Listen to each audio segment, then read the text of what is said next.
How to find freedom from bad social interactions. Have you ever stepped into a conversation only to find it grinding to a halt within minutes?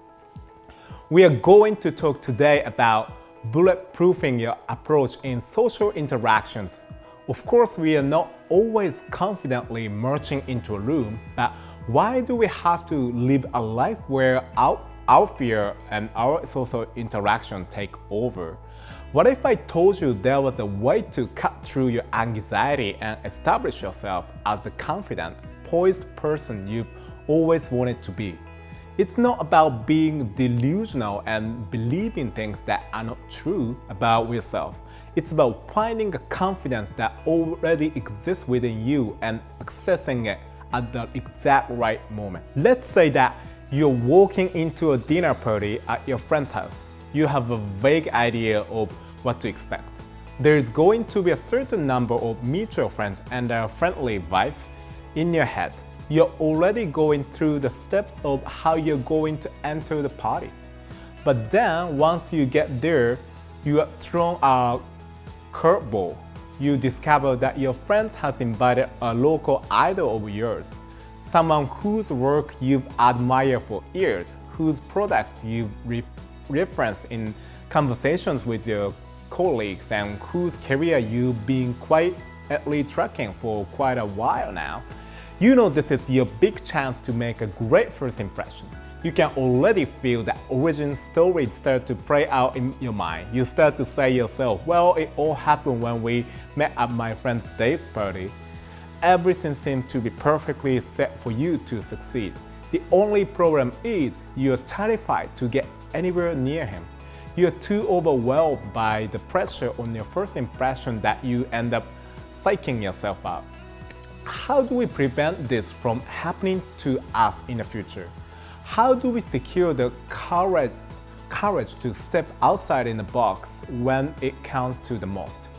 That's something I wanted to discover for myself. Who said this? Most people live in a restricted circle of potential. That was said by William James over a century ago, and it's still relevant today. For me, when I would enter high-stakes social events like the one I just described, I reacted as if I was suffering from amnesia. I forget every example. When I'd be charming, charismatic, and confident, I became desperate at the moment and was struggling to grasp words for small talk.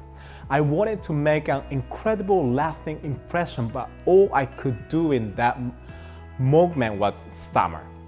And then I did something kind of out of the ordinary. I sat down, I took out a pen and paper and started to write. I made a to-not-to-do list, and you better believe the first item on there was do not get nervous.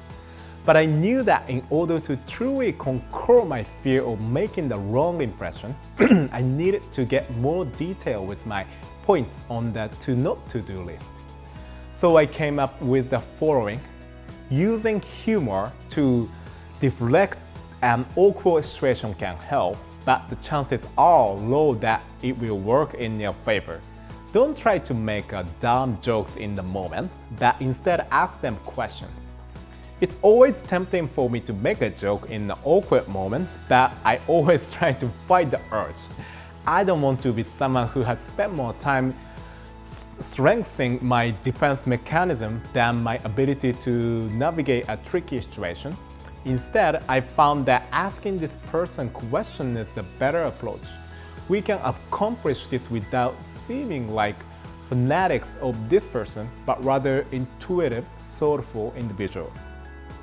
Asking them, what did you think of this news them today? Don't be afraid of silence and awkward pauses. We are not always able to say the perfect things to keep the conversation flowing as if it's from a film script. Don't be afraid of awkward pauses because they are incredibly natural. If we talk through all silences, it's backfire and make us seem desperate. Don't forget you've done this before.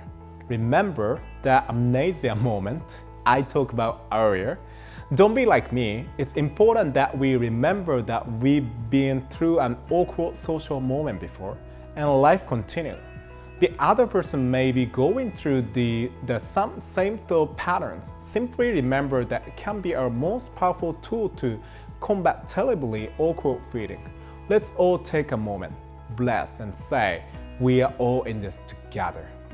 Don't assume that everything rides on this. We can't be absolutists when it comes to our social interactions. This won't be the last time we see this particular person, and this won't be our only chance at making a great impression. We don't know what tomorrow will bring. So putting unnecessary weight on the one interaction only does damage. Don't be afraid to just walk up to them and stick out your hand. Even if we have to fake it a little, having enough confidence to approach someone we hardly know and stick out our hands can be incredibly powerful. Very rarely does this situation turn the worst. The other person wants to connect with us. They want to be seen and sought out. Let's all find our freedom from being pulled down by social anxiety so we can stop fearing and start living. Thank you and take care of yourself.